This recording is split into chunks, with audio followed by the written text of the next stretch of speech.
నేను మీ తెలంగాణ అమ్మాయిని. ఈరోజు ఏం చేసుకుందామో చూద్దామా? బీట్రూట్తో రైస్ ఐటమ్స్ చూడండి. ఇవన్నీ బీట్రూట్తో రైస్ ఏంది అనుకుంటున్నారా? ఇంట్లో ఏమి లేనప్పుడు ఇలా రైస్ చేసుకోండి, సూపర్గా ఉంటుంది. ఎలా చేస్తాం? ఫస్ట్ మిక్సీ పట్టుకోవాలి. ఏమేమి ఐటమ్స్ మిక్సీ పడతానో చూడండి. బీట్రూట్ ఒకటి, పుదీనా, అల్లం, ఎల్లుల్లిపాయ, ఆనియన్, పచ్చిమిర్చి ఇవి ఇలా మిక్స్ చేసేసుకున్నాను. రైస్ కూడా వండేసుకున్నాను. ఇది చల్లారబెట్టుకుంటాను. ఇది మిక్సీ చేసింది పోపేసుకునే వరకు స్టవ్ ఆన్ చేసుకుందాము. ఇక ఇలా వెడల్పాటి గిన్నె తీసుకుంటే బెటరు, మంచిగా అవుతుంది రైస్. చూడండి, జీలకర్ర, మినప్పప్పు, ఎండుమిరపకాయలు, బీనీస్, క్యారెట్, కరివేపాకు ఇవన్నీ వేసేసుకున్నాను. మంచిగా వేగనిద్దాము ఆయిల్లో, పచ్చివాసన పోయే వరకు. పసుపు,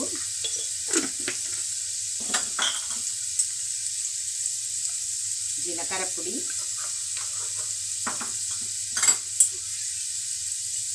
ధనియాల పొడి,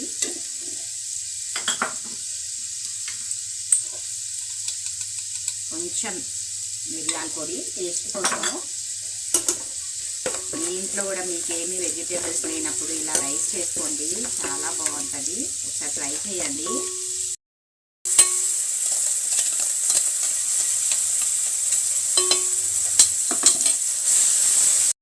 ఆయిల్ వేసుకోవడం మర్చిపోయాను, మళ్ళీ రైస్లో కూడా వేసుకున్నాము. రైస్ వేసినప్పుడు ఇప్పుడు ఒక స్పూన్ వేసుకున్నాము.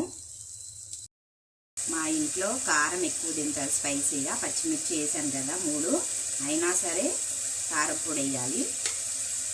అప్పుడే బీట్రూట్ దాంట్లో టేస్ట్ ఉంటుంది. ఎందుకంటే స్వీట్గా ఉంటుంది కదా బీట్రూట్ అనేది. రైస్ కూడా వేస్తే సపోజ్ చూడండి, ఇదిగో ఇలా వేగిపోయింది. ఇప్పుడు రైస్ వేసుకుందాము.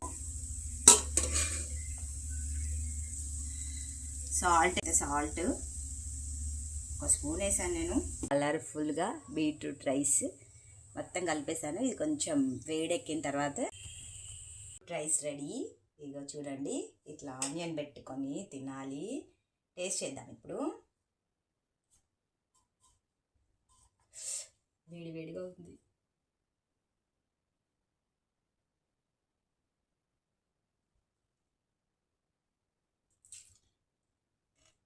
కనుక నచ్చినట్లయితే లైక్ చేయండి, షేర్ చేయండి, సబ్స్క్రైబ్ చేయండి, కామెంట్ కూడా పెట్టండి ప్లీజ్.